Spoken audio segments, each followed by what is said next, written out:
अजीजा नमन, आपको आपके भाई आदिल राजा का सलाम पहुंचे। मैं आपको सोल्जर स्पीक्स के ऊपर खुश आमदीद कहता हूं। ये कहना आसान होता है कि मेरे कत्ल की साजिश रचाई जा रही है। और बहरहाल हम तो जिंदगी ऐसी गुजरी है कि मौत को इतने करीब से इतनी बार देखा है कि अब बड़ा पक्का यकीन है कि जो है, एक तो मारने वाले से बचाने वाले की जात बहुत बड़ी है। और जब तक आपका दाना पानी यहाँ पे लिखा हुआ है ना, किसी का प्यो भी आपका कुछ नहीं पाट सकता। ये मैं बात आपको कंफर्म बता दूं। लेकिन कोशिशें इतनी शदीद की जा रही हैं, इतनी शदीद तकलीफ हो रही है आईना देखने से कि जनाब सुपारियां दी जा रही हैं मेरी। और ये स्टोरी अब यहाँ पे एबीपी न्यूज ने की है। और इसको कंफर्मेशन सिर्फ एबीपी न्यूज ने ऐसे नहीं कर दी है, स्टोरी जारी बात है। ये आपको इस वक्त स्क्रीन के ऊपर नजर आ रहा है। ये जनरल जावेद नासिर हैं। इनको मेरा जाती ताल्लुक था, फैमिली फ्रेंड्स भी मैं इनको अगर कहूं तो मेरे दादा के बड़े करीबी दोस्त थे, तबलीगी जमात के अंदर इनका बड़ा ताल्लुक था। डीजीआईएसआई थे जनरल साहब। और इनके साथ ताल्लुक वास्ता भी था। लेकिन ये उनके नेफ्यू हैं, उनके साथ खड़े हुए हैं मेजर आतिफ इकराम। इनके बारे में और ये स्टोरी क्या है और अंदर खाते असल कहानी भी मैं आपको बताना चाहता हूं। अगर आपका मकसद ये है कि स्टोरी डराने के लिए नहीं है, क्योंकि जारी बात है ये इन्वेस्टिगेशन ऑनगोइंग चल रही है और सबूत मिले हैं उसकी बेस के ऊपर ये स्टोरी है। स्टोरी जो एबीपी न्यूज ने किया है वो तो है कि जी ऑडियो फाइल एक्सपोज हुई है, पाकिस्तान का एक ग्लोबल रिप्रेशन का प्रोग्राम चल रहा है। आईएसआई एक प्रोग्राम चला रही है असैसिनेशन का, एस्पेनॉज प्लॉट्स पूरे वेस्टर्न कंट्रीज में चला रही है। स्टोरीज मजीद जो है वो ये लिखी किसने है, आप ये देख लीजिए, ये शिवंक मिश्रा ने लिखी है। और आईएसआई का मुबैना प्लॉट है अपने आसिम मुनीर के, जो बरतानिया में मैं क्रिटिक हूं, कनाडा में हैदर मेहदी साहब, और अमेरिका के अंदर एक कर्नल इकबाल बेली है जिनका जिक्र आ रहा है। कर्नल इकबाल बेली कौन है? जिन्होंने उसामा बिन लादेन की मुबैना जो है वो ली थी, बाउंटी ली थी कोई $35 मिलियन। मैंने और सर हैदर मेहदी ने इसके ऊपर प्रोग्राम भी किया था, जिसके बाद से एक नया सिलसिला मेरे खिलाफ मुसलसल शुरू हो गया। ये कहते हैं जनाब के रिटायर्ड मेजर रिक्रूट किया गया, और रिटायर्ड मेजर का नाम बताते हैं मेजर आतिफ इकराम। मेजर साहब के ऊपर मैंने स्टोरी की थी, इनको पर्सोना नॉन ग्राटा हाल ही में करार दिया गया है पाकिस्तानी फौज की तरफ से, मजीद चंद अफसरान की तरफ से। और कहा गया है कि अपनी कोई एफआईआर हटवाना चाहते थे और अपने फाइनेंशियल एसेट्स बचाना चाहते थे। अपनी बीवी आलिया खान नाम लिखा है, उनको पीटीए में जॉब दिलवाना चाहते थे। ऑडियो एविडेंस इनके पास मौजूद है, उन्होंने उनको सुना है। और ये आईएसआई के अफसर डॉक्टर शर्जील जिनका नाम बता रहे हैं, असल नाम मेरे पास है शर्जील मेरी जान, डॉक्टर शर्जील तो तू कहीं से भी नहीं है। कुरैशी साहब आपका असल नाम भी हमें पता है, ठीक है ना, मुझे तो पता है आपका असल नाम। ये कवर नाम आईएसआई वाले सारे के तुम लोग साले देते हो ना, मैं अम्मा ही कहूं। तुमने उंगल खुद ली है ना, अभी बां का इंतजार कर लो भाई, ठीक है। अभी मैं सारे तुम्हारे कच्चे छट्टे ए टू जी खोलूंगा, और बेनजीर भुट्टो की कत्ल से मैं शुरू करूंगा कहानी तुम्हारी खोलना, और तुम्हारे एसेट्स में सारे खोलूंगा अभी। और खैबर पख्तूनख्वा वाले बराए मेहरबानी कुछ नोट्स लेना शुरू कर दो। जरूरी तो नहीं है तुमने कि जर्नैलों के ऊपर एफआईआर तो नहीं करनी, डीजीआईएसआई पे तो नहीं करनी, इनके एसेट्स के ऊपर तो कर सकते हो ना एफआईआर। काटो, फंसेंगे सारे साले के सारे, फंसे छुपे में आके तुम्हारे पास, वहां पे तुम्हारे सूबे के अंदर आके छुपे में करो इनके ऊपर। एक कराची से भाग के आए हैं जो वहां पे जमरोद में कोई बैठा हुआ है, और कोई जो है वो बाजौड़ के अंदर बैठा हुआ है, कोई पिशावर के अंदर बैठा हुआ है, कारखानों मार्केट के अंदर बैठा हुआ है, कोई एताबाद के अंदर बैठा हुआ है। इनके सारे एसेट्स, और पंजाब में लाहौर में कोई बैठे हुए हैं। अगर सिंध पुलिस आके लाहौर से बंदे उठा के लेके जा सकती है, अगर सनम जावेद को पिशावर से उठा के ये लोग लेके जा सकते हैं, लाहौर करके दिखाया ना, तो तुम लोग किस चीज की इंतजार कर रहे हो? एनीवे, वापस आते लोग कहते हैं फिर आप इधर उधर निकल जाते हैं, फिक्र ना करें, मैं अगली अगली स्टोरी की बुनियाद रख रहा होता हूँ। आपने ये काम कर लिया, ये एक्सपोज हो गया। वो कहते हैं जी आईएसआई ने एडमिट किया है कि डायरेक्ट कंट्रोल वो लोग कर रहे हैं, ये आईएसआई जो है वो एडमिट करती है ये चीज। This is what they are saying, ठीक है। और इनके पास सबूत हैं, ये स्टोरी इस लेवल पे एबीपी लाइव, एबीपी न्यूज वगैरह, ओ जनाब ये राय राय, ये रामा कोई नहीं है मेरी जान। इसके ऊपर उन्होंने बरतानिया की पुलिस से, अमेरिका की पुलिस से, यहाँ के इदारों से चेक किया है, मुझसे बात की। मैं कहा जी ऑनगोइंग इन्वेस्टिगेशन है, मैं प्रूफ साबित करता हूँ ऑनगोइंग इन्वेस्टिगेशन है। वो कहते हैं जनाब के इसके ऊपर अलावा जो आबिद बिली साहब की बात वो कर रहे हैं, जो उसामा बिन लादेन से जाके इन्वॉल्व है, और टारगेट जो है उन्होंने बताया कि जनाब मैं था और आदिल राजा था, क्योंकि वो एक्सपोज कर रहा है। ये स्टोरी शिवंक मिश्रा ने की है, आपको जो मैंने अभी आपको जिस तरह बताया, ठीक है। शिवंक मिश्रा जो है वो इसका राइटर है, और शिवंक मिश्रा ने इसके ऊपर जो ट्वीट करके जो मजीद तफसीलात फिर जो थ्रेड के अंदर दी है, वो क्या है, वो बड़ी इंटरेस्टिंग है, ठीक है। वो उन तफसीलात के ऊपर भी मेरे ख्याल में जो है वो बात होनी चाहिए, और आपको बताऊंगा मैं उनके साथ साथ असल कहानी क्या है, अंदर खाते क्या है, जो पब्लिकली बताई जा सकती है, क्योंकि जाहिर बात है इट्स एन ऑनगोइंग इन्वेस्टिगेशन। तो सिर्फ चंद चीजें हैं जिनके ऊपर बात की जा सकती है, लेकिन हर चीज के ऊपर बात नहीं की जा सकती। जो चंद चीजें हैं जिनके ऊपर बात की जा सकती है वो क्या है, वो मैं आपको बताना चाहूंगा और तफसील आपके सामने रखना चाहूंगा। ये बेसिकली मेजर साहब जो हैं, जो आपको यहाँ पे तस्वीर के अंदर नजर आ रहे हैं, इनकी जारी बात है ये पुरानी तस्वीर है। और ये उसके बाद कहते हैं कि जनाब रावलपिंडी के ये वो भी रह चुके हैं director administration, Rawalpindi development authority भी इनके मामू ने इनको लगवाया होगा, जारी बात है। मामू कौन है इनके? वो लेफ्टिनेंट जनरल जावेद नासिर साहब जो हैं, वो इनके मामू हैं। अब हम जब जाते हैं शिवंत मिश्रा की प्रोफाइल के ऊपर, तो उन्होंने इसके ऊपर जो स्टोरी की है तफसील के अंदर, वो जो बताते हैं वो आप देख लीजिए जरा। और मैं आपको साथ साथ फिर ये सारे राज खोलता जाऊंगा। बहुत सी बातें ऐसी हैं जो इस वक्त नहीं है, लेकिन ये उन लोगों ने जो छापी हैं, तो जाहिर बात है कुछ सोच समझ के छापी हैं, आप ये देख लीजिए। ये वो एक्सक्लूसिव बता रहे हैं, आईएसआई किलिंग फाइल्स के नाम से वो स्टोरी उन्होंने की है, ठीक है। उन्होंने बताया कि लंदन में, कनाडा में और यूनाइटेड स्टेट्स में ये प्लॉट है, रिटायर्ड पाकिस्तान आर्मी मेजर के जरिए किया गया है और आईएसआई के साथ मिलकर प्लॉट किया गया है।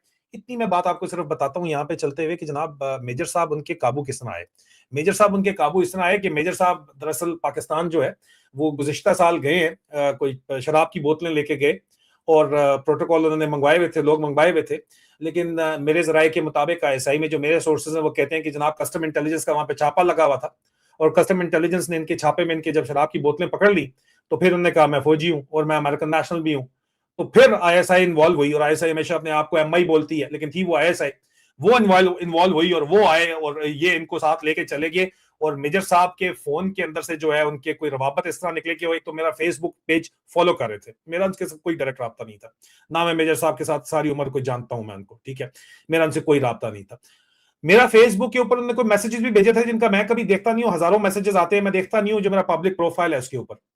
और उन्होंने मेरे ख्याल में गालबन कैप्टन हैदर मेहदी से भी बातचीत कोई की हुई थी, उनके साथ उनकी बातचीत थी। उनको जी जनाब चक लिया गया फौरी तौर के ऊपर। उन्होंने कहा बाकी सब छोड़े आ जाए, उनको काला कपड़ा उनके मुंह पे डाल के उठा के ले गए। इन्होंने कोई हफ्ता 2 हफ्ता वहां पे इनको मेहमान रखा। इस तरह मेजर साहब इनके काबू आए, इन्होंने रिक्रूट किया और वहां पे डील की गई मेजर साहब की उनके साथ, जो यहाँ पे बताई गई है कि मेरी बीवी को आप जॉब देंगे, मुझे आप खर्चा पानी लगाएंगे, आदिल राजे का मसला ही कोई नहीं है, मैं सॉर्ट आउट कर लूंगा। ये सबूत यहाँ पे कहा जा रहा है जो शमित मिश्रा बता रहे हैं। और ये मेजर साहब की जो लेटेस्ट तस्वीर है ये आपको नजर आ रही है, ये मेजर साहब की तस्वीर है जनाब, जो हालिया तस्वीर अगर आप कहते हैं तो ये हालिया तस्वीर है मेजर साहब की। मेजर साहब की तस्वीर यहाँ पे आपको नजर आ रही है। और मेजर साहब जो है, मेजर आतिफ इकराम साहब पर्सोना नॉन ग्राटा करार किए दिए जा चुके हैं, ठीक है। और इनको काबू किस तरह आईएसआई ने किया मैंने आपको बता दिया। इन्होंने आईएसआई के साथ जो डील की वो ये की कि ठीक है आप मुझे छोड़ें, आदिल राजा भी मैं आपको जो है वो इनकी ऑडियंस में है कि मरवा दूंगा, कोई मसला नहीं है, हैदर मेहदी भी मरवा दूंगा। उनके ऊपर उन्होंने ज्यादा तवज्जो नहीं दी, लेकिन आदिल राजा नंबर 1 तवज्जो के ऊपर था कि आदिल राजा को मैं मरवा दूंगा, कोई मसला नहीं है। मेजर साहब ने मुझसे रब्ता करने की कोशिश भी की, मुझसे रब्ता हो नहीं पा रहा था, तो मैं करता भी नहीं उस तरह रब्ता, ठीक है। और इसके ऊपर ये जो इस वक्त मजीद शिवंग मिश्रा लिखते हैं, वो कहते हैं कि जनाब आईएसआई का टारगेट ओवरसीज प्लॉट के अंदर मेजर रिटायर्ड आदिल राजा था लंदन के अंदर, और कैप्टन रिटायर्ड हैदर मेहदी थे कनाडा के अंदर। दोनों खुल के पाकिस्तान के डिफेक्टो पावर सेंटर और chief of defence forces general Asim Munir पे पिछले 4 साल से मुसलसल तनकीद कर रहे हैं, एक्सपोज कर रहे हैं। और इसलिए जो है वो उनका प्लान बनाया गया, ये शिवंग मिश्रा लिखते हैं कि प्लान बनाया गया कि जनाब आदिल राजा को जो है वो टारगेट किया जाए। और इसमें जो तीसरे अफसर आपको नजर आ रहे हैं ये कर्नल इकबाल बेली हैं, जिनके घर की ये वो लिखते हैं कि जी कर्नल इकबाल सईद उर्फ बेली एक आईएसआई के ऑफिसर हैं जो सैन डिएगो यूनाइटेड स्टेट्स में इस वक्त रहते हैं। इकबाल सईद ने सीआईए को क्रिटिकल इंटेलिजेंस दी थी जो उसामा बिन लादेन के एबटाबाद के हाइडआउट के बारे में, और वो लॉन्ग स्टैंडिंग टारगेट था पाकिस्तान मिलिट्री एस्टेब्लिशमेंट के। ये मैं कंफर्म करता हूं, कर्नल इकबाल बेली का घर डीएचए में था और डीएचए में इनके घर के ऊपर कब्जा आईएसआई ने किया हुआ इस वक्त, और वो एक सेफ हाउस के तौर के ऊपर उसको डीएचए के अंदर इस्लामाबाद के अंदर रखा हुआ है। पिंडी में डीएचए जो है उसको डीएचए इस्लामाबाद बोलते हैं, वो कर्नल इकबाल बेली का एड्रेस रखा हुआ है। भाई उसामा अगर आपके पास था ही नहीं, आप कहते हो नहीं हमारे पास था ही नहीं, तो खुद आके छुपा हुआ था, तो आपके कोर ऑफ मिलिट्री इंटेलिजेंस के कर्नल ने जाके उसकी बाउंटी किस तरह ले ली। और आगे जाके ये भी कहा जाता है कि बाउंटी जो है वो जाके शेयर भी की गई थी, सिर्फ इतने आराम नहीं, कहानी ये नहीं है कि सिर्फ ये बाउंटी ले ली गई थी, ठीक है। और ये जो प्लान था ये सिर्फ और सिर्फ आदिल राजा को मारने तक लिमिटेड नहीं है और कैप्टन हैदर मेहदी को मारने पर लिमिटेड नहीं है। कर्नल इकबाल बेली के घर की भी जो है इंटेलिजेंस इसके ऊपर की जा रही थी, और इसमें बराह रास्त नंबर 1 इन्वॉल्व था, जिसपे शबाक लिखते हैं कि जनाब जनरल आसिम मलिक नंबर 1 है, लेकिन पाकिस्तान की फौज जानती है, आप लोग सारे जानते हो, नंबर 1 एजेंसी तो चलो ऐसा ही आप बोलते हो नंबर 1, लेकिन फौज में जब नंबर 1 एक दूसरे को कहा जाता है तो वो आर्मी चीफ को कहा जा रहा होता है। In this case Asim Munir को कहा जा रहा है। और ये आईएसआई का ऑफिसर जिसकी असल आइडेंटिटी मैं जानता हूं, कुरैशी साहब तुसी डॉक्टर शर्जील जेड़े बने हो उधर फिरदे हो, तो ये आईएसआई का अफसर कह रहा है कि जनाब ये नंबर 1 को सब कुछ पता है और ये मिलिट्री इंटेलिजेंस के बस का रोग नहीं है, आईएसआई सब कुछ देख रही है और ये पूरी कन्वर्सेशन उन्होंने यहाँ पे शिवंत ने जो है वो शेयर की हुई है इस स्टोरी के अंदर, और मुझसे उन्होंने कमेंट्स बिल्कुल लिए। स्टोरी थी, मैंने कहा जी मैं ऑन गोइंग इन्वेस्टिगेशन है, यूके की काउंटर टेररिज्म अथॉरिटीज इसके ऊपर इन्वेस्टिगेशन कर रही हैं, मैं तो इस पर कमेंट नहीं कर सकता। लेकिन मैं हक और सच बोल रहा हूं। आज मुझे कहा गया, मुझे पैगाम भेजा गया कि आप पे कत्ल की साजिश खुल गई है। बड़े सीनियर लोगों ने कहा कि हम आईएसआई से मुलाकात करके कहते हैं कि आपके ऊपर जानी हमला ना करें तो आप टोन डाउन कर जाएंगे। मैं अल्लाह को हाजिर नाजिर जान के कहता हूं, ला इलाहा इल्लल्लाह मोहम्मद रसूलुल्लाह कलमा पढ़ के कहता हूं। मैंने जवाब दिया कि tell them to bring it on. जिंदगी मौत अल्लाह के हाथ में है, जिस दिन मेरी आई है उस दिन जाएगा, मैं चला जाऊंगा। और मेरी तो जिंदगी के अंदर मैंने इतने ज्यादा क्लोज नियर डेथ इनकाउंटर्स देखे हैं, 3 आईडीज, एक डायरेक्ट मेरे ऊपर व्हीकल बॉर्न अटेम्प्ट, सुसाइड वाला, खुदकुश वाला, मैंने सब देखा है, सब भुगता है। और मेरा यकीन है पक्का, इतना बड़ा कोई दीनदार आदमी नहीं हूं मैं, लेकिन मेरा ये यकीन है, मुहक्कम है, कि जिस दिन मेरी आई है ना उसी दिन आई है। उससे ना तुम पहले मुझे ले जा सकते हो ना उसके बाद ले जा सकते हो। अरशद शरीफ तो मुझे बनाना चाहते हो, कोशिश करके देख लो। जिस दिन मेरा दाना पानी खत्म है, जिस दिन लिखा हुआ उसने, उस दिन मैं चला जाऊंगा। लेकिन उससे पहले मैंने उन लोगों को भी कहा, मैंने कहा खबरदार अगर इनसे कोई बात पी की, यजीद से सौदा कर ले क्या, सवाल ही नहीं पैदा होता। डिमांड भी है कि यजीद का नाम ना लो। कैसे ना लेना हम यजीद का? हम आप बताएं, क्या हम या हम कूफे वाले बन जाएं, या मैं भी अस्टैब्लिशमेंट करूं बस सिर्फ, और इनके नाम ना लूं? मैं तो लूंगा नाम। शिवंग स्टोरी लिखते हैं कि मेजर आतिफ इकराम ने कहा है कि मैं कसम खाता हूं खुदा की कि मुझे पता है सारा तरीका कि किस तरह किसको हैंडल करना है, किसको मारना है, ठीक है। और पुलिस से मेरे मामलात बस खत्म करवाओ, मेरे मामलात हल करवाओ। आदिल राजा को कालों से मरवाना कोई मसला ही नहीं है, रगवानियों से भी ये काम करवाया जा सकता है। यार तुमसे बहुत बड़े गैरतमंद लोग हैं, तुम लोगों जैसे तो कोई बेगैरत नेक्स्ट लेवल का ही कोई आईएसआई वाला होगा जो पाकिस्तान भर का top criminal empire, Karachi Pakistan को कंट्रोल करता है। आपने कराची से और पूरे पाकिस्तान में जो टॉप क्रिमिनल है, क्योंकि पैसा वहां से चल रहा है, आपके एसेट्स हैं, आपके एसेट्स आपने अपने असासे बनाए हुए टॉप क्रिमिनल। और ये मेजर लेके शराब आया था और वापसी पे आपने इसको कातिल बना के भेज दिया, और 6 महीने इसकी बीवी को भी बुला के पाकिस्तान के अंदर रखा, और उसके बाद उसको आपको भिजवाया। कल इकबाल बेली तस्वीर में आपको नजर आ रहे हैं, उसके ऊपर वो लिखते हैं कि जनाब पाकिस्तान की फौज का एक आईएसआई का इनसाइडर था टॉप, और जनरल इशफाक परवेज कियानी के बाकी काफी क्लोज दोस्त भी हैं। वो $35 मिलियन मिले, कितने मिले, उसामा बिन लादेन की कितनी बाकी थी, 25 थी। अब कितना किसको क्या गया ये तो हमें नहीं पता, लेकिन बहरहाल वो कहते हैं कि जनाब ये बाकायदा तौर के ऊपर ऑडियो जो व्हाट्सएप के ऊपर मेजर आतिफ इकराम ने आईएसआई के हैंडलर डॉक्टर शर्जील को भेजी है, जो एबीपी न्यूज को मिली है, वो बताती है कि आईएसआई कर्नल इकबाल को एक एक्टिव इंटेलिजेंस टारगेट अमेरिका की सरजमीन के ऊपर देखती है, और मेजर आतिफ इकराम को टास्क किया गया है कि वो उनकी जनाब पूरी की पूरी सर्वेलेंस करे। और वो घर की सर्वेलेंस करके बता रहा है कि जनाब हाँ मैं सर्वेलेंस कर रहा हूं। मजीद आगे चल के ये मेजर आतिफ इकराम साहब हैं जो कि कर्नल इकबाल बेली के साथ बैठे हुए हैं उनके घर के अंदर, आपको नजर आ रहे हैं यहां पे इस वक्त। कहानी आप चेक करें, आप इनका आप मुझे बताएं, इनमें से किसी का एतबार क्या बंदा कोई करे यार, अंदाजा करें। ये उनके घर के अंदर मेहमान के तौर के ऊपर गए हुए हैं, और आईएसआई के बिहाफ के ऊपर उनकी बाकायदा तौर के ऊपर करबी ने इन्वेस्टिगेशन ही कर रहे हैं, और क्या कह सकते हैं। ये तस्वीर है मेरे ख्याल में मेजर साहब की, मेजर आतिफ इकराम साहब की अपनी एहलिया के साथ है, जो कि उनकी दूसरी बीवी है। पहली बीवी की वफात हो गई थी, और इनको वादा ये किया गया था इस रिपोर्ट के मुताबिक कि इनको चेयरमैन पीटीए आसिम मुनीर के, आसिम यजीद के coursemate, Asim Munir major general था जिस वक्त ना, तो इसको सैक कर दिया था जनरल राहिल शरीफ ने, कमांडर एफसीएन ने था ये गुलगित में, इसकी हरकतों की वजह से। जब इसके भाई ने कासिम शाह ने एक बंदा, कासिम मुनीर ने एक गरीब का बेटा कार के नीचे ले लिया था, ये उस वक्त जो अहमद नूरानी साहब ने स्टोरी की, लेकिन इसको सैक किया गया था।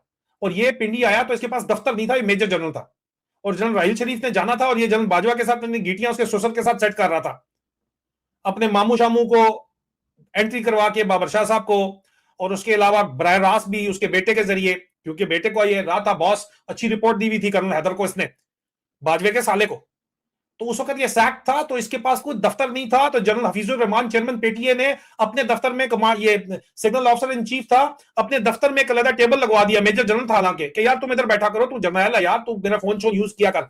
और ये ओएसडी टाइप इसका माहौल था उस वक्त। बाजवा आया, इसकी गुड्डी फिर चढ़ गई, बाजवा के ससुर के जरिए, जनरल एजाज अमजद के जरिए। तो ये बेसिकली चेयरमैन पीटीए के स्टाफ ऑफिसर के तौर के ऊपर आईएसआई ने इनसे वादा किया था कि इनकी एहलिया को लगाएंगे, और ये 6 महीने रह के भी गई यहाँ पे, मैसेज वगैरह के अंदर धक्के भी खा के गई कि जनाब आपको लगा देंगे हम, जनरल हफीजुर रहमान के साथ लगाएंगे स्टाफ ऑफिसर, बस आप ये काम करवाएं। और साथ ये भी वो रिपोर्ट कर रहे हैं कि भाई बड़ा ठीक ठाक रोला है। डॉक्टर शर्जील ने बार बार कहा कि आप फिक्र न करें, हम जो है वो ISI पंजाब हेडक्वार्टर से चिड़ियाघर पता ना, चिड़ियाघर जिसमें आजकल जो है वो ब्रिगेडियर रिजवान बैठा हुआ है, ब्रिगेडियर रिजवान शरीफ सेक्टर कमांडर है, उससे पहले सेक्टर कमांडर था ब्रिगेडियर अली यासर, उससे पहले सेक्टर कमांडर था ब्रिगेडियर राशिद नसीर।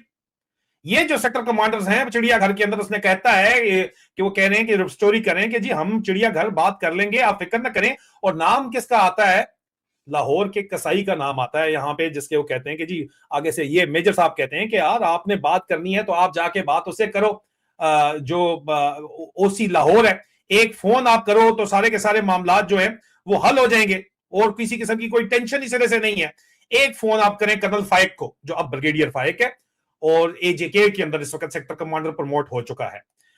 शिवक रजीद लिखते हैं कि जनाब ABP न्यूज ने मेजर आदिल राजा से बात की, जिन्होंने कंफर्म किया कि जनाब ये इंफॉर्मेशन ठीक है, ऑथेंटिक है। बिल्कुल मैंने किया कंफर्म, बिल्कुल, लेकिन मैंने कोई कमेंट नहीं किया इसके ऊपर, ना मैं मजीद अभी असल कहानी खोलने जा रहा हूं। ये तो सिर्फ जो इन्होंने रिपोर्ट कर दी वो आपको बता रहा हूं, असल कहानी तो मेरे बच्चे वो मैं खोलूंगा ना।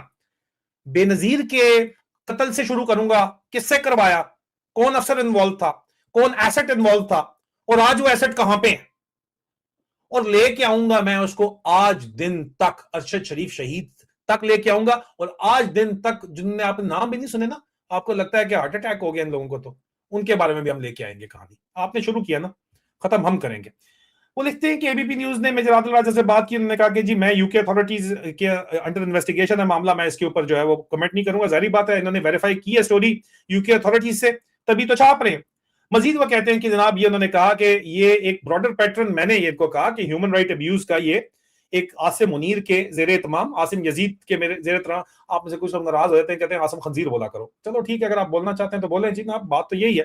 लेकिन आसिम मुनीर साहब बड़े शौक से देखते हैं, उनकी फैमिली बड़ी शौक से देखती है, तकलीफ में तो देखती होगी, लेकिन ये हकीकत है, ये अवाम कहती है आगे से। हम तो फिर भी उनको सिर्फ यजीद तक कहते हैं, या मुनीरा बिस्तरी फौज में कहते हैं, उनको अवाम क्या कहती है, वो आसिम यजीद नहीं कहती, वो इस पर भी राजी नहीं, वो आपको मैंने बता दिया क्या कहती है। मैंने इनको बताया कि आसिम मुनीर के जेर तमाम जो है बाकायदा तौर के ऊपर ये प्लान चलाया जा रहा है कि आवाज हक बुलंद करने वाले लोगों को चुप कराया जाए, और जो चंद गिनती की आवाजें रह गई हैं, सिर्फ चंद, कुछ को तो आपने मजीद खामोश करवा दिया। गिनती के आप फिंगर टिप्स के एक हाथ के उंगलियों के ऊपर गिन सकते हैं कि कोई बंदे आवाज हक बुलंद करें, इनका नाम लेके आए ना दिखा रहे। कितने लोग हैं आप मुझे कमेंट्स में बता दें। उन लोगों को खामोश करवाने के लिए अब इनके पास और कोई चारा नहीं लगा, इन्होंने लॉफेयर की। लॉफेयर क्या होती है? इन्होंने लॉफेयर की, ठीक है, दे लॉन्च्ड अ लॉफेयर, जो रशियंस करते हैं, गवर्नमेंट्स करती हैं फ्री स्पीच रोकने के लिए। इन्होंने लॉफेयर की, strategic law suit against public participation किए, इन्होंने जनाब हर तरह से धमकियां दी, इन्होंने जनाब प्रोस्क्रिप्शन कर दी, कोर्ट मार्शल गायबाना कर दिया, 85 साल उसके ऊपर सजा सुना दी, 99 साल सजा सुना चुके हो, और उसके बाद कहते हो कि आप बंदा मरवा दो।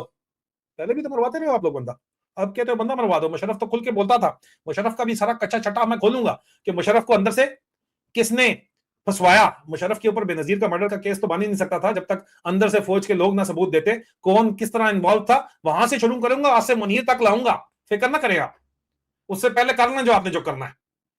लेकिन जिसे अल्लाह रखे उसे कौन चखे, सदा बादशाही सोने रब की है, तुम लोग भूल गए हो, कत्ल करवाना चाहते हो। हाँ ठीक है। मैंने मजीद इनको ये भी बताया, जनाब ये कोट करते हैं कि आदिल राजा बार बार ये कहता है कि मेरी रिपोर्टिंग और आसिम मुनीर को एक्सपोज कर रही है। आप बताएं क्या आदिल राजा गलत कहता है कि आसिम मुनीर को एक्सपोज कर रहा हूं या नहीं कर रहा। मजीद इन्होंने बताया कि 24 दिसंबर को आदिल राजा के घर में लंदन में हमला हुआ, जो कि एस्केलेशन थी, और इस मामला का यूके की काउंटर टेररिज्म पुलिस को पहले से पता था, उसके बावजूद भी हमला हुआ। शहजाद अकबर के ऊपर भी हमला हुआ, एक नहीं 2 हमले हुए, और जो मकसद था वो बहरहाल उसमें वो कामयाब भी होते हुए नजर आते हैं। मजीद शिवांक लिखते हैं यहाँ पे, इस लेटर को उन्होंने कोट किया, और इस लेटर को कोट करके ये जो गजट है इसको कोट करके कहते हैं कि क्रूशली इस हमले से पहले आदिल राजा को एक दहशतगर्द डिक्लेयर किया गया, टेररिस्ट डिक्लेयर किया गया, किसी भी सबूत को प्रेजेंट किए बगैर, और उसको बाकायदा तौर के ऊपर जो है वो तमाम वो कहते हैं कि जी पार्टिसिपेटिंग टेररिस्ट एक्टिविटीज के अंदर 99 साल सजा सुना दी गई, और शेड्यूल 4 के अंदर उनका शेड्यूल 4 भी निकाल दिया गया। ठीक है जी। मजीद वो कहते हैं कि जनाब पूरा का पूरा केस इस वक्त यूके की top counter terrorism unit SO15, ये एबीपी न्यूज जो है रिपोर्ट कर रही है, शिवंक रिपोर्ट कर रहे हैं कि जनाब, और इसको बहरहाल कंफर्म कर चुकी है मिडिल ईस्ट आई भी, और इसको कंफर्म कर चुके हैं जियो न्यूज भी कंफर्म कर चुका है कि इंटायर केस जो है इस वक्त यूके की सबसे नंबर 1 जो इस वक्त काउंटर टेररिज्म कमांड है, वो काउंटर टेररिज्म पुलिस लंदन के कोऑर्डिनेशन के अंदर SO15 उसको बोलते हैं, वो इसको देख रही है। और उन्होंने एबीपी न्यूज को रिस्पांस दिया बकायदा तौर के ऊपर काउंटर टेररिज्म पुलिस लंदन ने कि यूके काउंटर टेररिज्म पुलिस जो है बड़ी तेजी से लॉ एनफोर्समेंट बड़ा क्लोजली काम कर रही है पार्टनर एजेंसीज के साथ और कम्युनिटीज के साथ। वो कहती है कम्युनिटीज को एक्टिवली कि यार आप बताओ अगर आपको बैरून मुल्क से किसी किस्म का कोई खतरा है तो। और काउंटर टेररिज्म पुलिस के मुताबिक अरेस्ट भी रिसेंट हुई हैं, और recent arrest charges under national security act are example of such active measures जो हम इस वक्त काम कर रहे हैं। सीटीपी ने पब्लिक से भी अपील की एबीपी न्यूज के जरिए कि अगर आपको लगता है कि कोई इन्वॉल्व है इन कामों के अंदर तो आप उनको जरूर बताएं, उनके बारे के अंदर जो है हमें आगाह जरूर करें। दूसरा वो कहते हैं कि एक और विक्टिम जो है, वो लिखते हैं, एबीपी न्यूज लिखता है, शवंक लिखते हैं, शवंक मिश्रा लिखते हैं कि एक और victim captain retired Haider Mehdi जो है, उन्होंने ये कहा कि वो डरे हुए हैं, मेरे ख्याल में वो जान के लिए डरे हुए हैं और इसलिए वो पब्लिकली इस बात पे कमेंट नहीं करना चाहते। उन्होंने कहा होगा for scared for my life में भी ये इस तरह की बात की होगी। सर हैदर मेहदी के साथ मैं डायरेक्ट प्रोग्राम करूंगा, इसको क्लैरिफाई करूंगा। In the meantime major retired Atif Ikram जो है वो कहते हैं कि पाकिस्तान की बदनामे जमाना स्पाई एजेंसी ISI का एसेट होने के बावजूद, और एबीपी न्यूज ने बार बार उनसे राब्ता करने की कोशिश की है और उन्होंने उसके बावजूद जो है वो किसी किस्म का कोई कमेंट नहीं किया, कोई जवाब नहीं दिया। और ये भी उन्होंने कहा कि जनाब आप आदिल राजा और हैदर मेहदी के ऊपर जो है ये साजिश रचा रहे हैं, हमारे पास सबूत है और आप उस खुद अपने फायदे के लिए और अपनी बीवी की नौकरी के लिए काम कर रहे हैं। तो उन्होंने किसी किस्म का जवाब नहीं दिया, लेकिन अंदर खाते मैंने आपको बता दिया ISI ने इनको किस तरह जो है काबू किया। और इस एबीपी न्यूज की स्टोरी के बाद वो कह रहे हैं कि सबसे बड़ा सवाल ये है कि वेस्टर्न डेमोक्रेसीज जो हैं वो डायरेक्टली इस वक्त ISI की जो ये हरकतें हैं, जो बदमाशी है बरतानिया में और कनाडा में, ISI के जो प्लान्स हैं मारने के डिसिडेंट्स को, क्या उसके खिलाफ कुछ करेंगे या चुप करके बैठे रहेंगे या इनको सपोर्ट करेंगे? ये बहुत बड़ा सवाल है यहाँ पे। देखिए अजीज़ अरमान, बात ये है कि मैं एक दफा फिर आपको बता दूं, मैं जो काम कर रहा हूं अगर मैं कोई गलत काम कर रहा हूं तो आप मुझे बता दो कि यार ये काम तुम गलत कर रहे हो। 99% कमेंट्स मैं भी पढ़ता हूं, मुझे भी पता है आवाज हक अगर मैं बुलंद कर रहा हूं तो मुझे आपकी सपोर्ट चाहिए। और मैं कोई तो ऐसा काम कर रहा हूं कि मुझे कत्ल करना चाहते हैं, अरशद शरीफ शहीद की तरह। अरशद शरीफ शहीद की बदकिस्मती ये थी कि मुत्तहिदा अरब अमारात में बैठा हुआ था, UAE में, दुबई में बैठा हुआ था, जो कि डन है ISI का सबसे बड़ा फॉरेन स्टेशन जो है मुत्तहिदा अरब अमारात में। और OC दुबई तो मेरे दोस्त तो जरूर हो, लेकिन अब नहीं। मुझसे राब्ता तुमने किया, तुमने मुझे बहुत कहानियां डालने की कोशिश की और फिर जब मैंने तुम्हें आगे से सुनाई तो तुम नाराज तो हो गए, लेकिन इनफ इज ब्लडी इनफ। तूर साहब ये नहीं हो सकता, आप इनफ इज ब्लडी इनफ। आपने अरशद शरीफ के, मैंने स्टोरी एक्सपोज की थी कि अरसलान सत्ती असिस्टेंट डायरेक्टर था जो लड़कियां प्रोवाइड करता है जर्नलों को दुबई के अंदर, और वो जो लड़कियां प्रोवाइड करता है, इससे पिछला वीलॉग देख लें, उनकी वीडियो भी दुबई की इंटेलिजेंस बनाती है, दुबई की पुलिस बना के इंटेलिजेंस को देती है। तुम लोगों को तो उन्होंने हनी ट्रैप भी किया हुआ है, तुम्हारे तो तमाम एसेट्स भी वहां पे उन्होंने काबू किए हुए, जायदादें भी सारी की सारी दुबई के अंदर तुम्हारी पड़ी हुई है, और उनके भी पूरी के पूरे जो है वो आदाद शुमार उनके पास है। तुम तो पूरा का पूरा कंट्रोल्ड हो। आसिम मुनीर तुम तो सगे असल में तो जो है वो अबू धाबी के हो, तुम रावलपिंडी के भी सगे नहीं हो, अपनी फौज के भी सगे नहीं हो। और कितनी फौज की जो है दुबई के अंदर प्रॉपर्टी है, सवाल तो ये बनता है फिर। और तुम लोग दुबई से ये जो मिशन ऑपरेट कर रहे हो, इसीलिए तुमने अरशद शरीफ को वहां से डिपोर्ट करवाया था यार, और उसको फिर कीनिया भिजवा दिया, मशवरा दिलवाया। सलमान इकबाल साहब, तारिक वसी साहब क्या आपके बंदे नहीं है? क्या खुर्रम और वकार तारिक वसी के बंदे नहीं थे? फैक्ट फाइंडिंग टीम रिपोर्ट में लिखा हुआ है। तो फिर किस तरह उस बंदे को वहां पे टारगेटेड GSU के जरिए अटैक करवा के मरवा दिया गया, कत्ल करवा दिया गया, शहीद करवा दिया गया? आप लोगों ने कहानी खोली है, खत्म हम करेंगे। अब तैयार हो जाएं अभी आप, ठीक है ना? और मैं लेके आ रहा हूं आपके लिए बेनजीर की असैसिनेशन की असल कहानी। आप लोगों ने इतना फुदू फिक्स किया, इतना फुदू फिक्स किया, आप लोगों ने बंदे मरवा दिए लूज एंड क्लोज करने के लिए, लेकिन इनफ इज इनफ। अब सारी कहानियां एक एक करके हम खोलेंगे। जिंदगी मौत अल्लाह के हाथ में है। वीडियो को लाइक कीजिए, चैनल को सब्सक्राइब कीजिए, इसको शेयर कीजिए। बहुत जल्द दोबारा मुलाकात होती है। खुदा हाफिज।